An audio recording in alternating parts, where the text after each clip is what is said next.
અને સામે પક્ષે ગુરુ એવા હોય. આ બંને બહુ જરૂરી છે.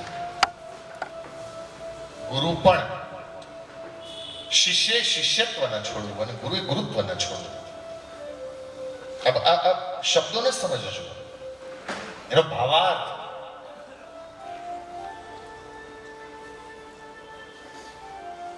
એક ભાવ, તમે શબ્દોને ન પકડતા, એની પાછળ જે ભાવ છે ને એને પકડજો. ગુરુ એવા હોય કે શિષ્ય ન બનાવે, ગુરુ એવા હોય જે ગુરુ બનાવે. સમજાય છે?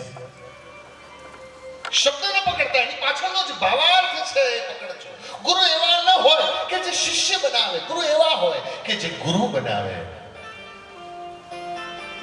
જે પોતાના જેવા, જે મને દેખાય ને તને બતાવે, જે મને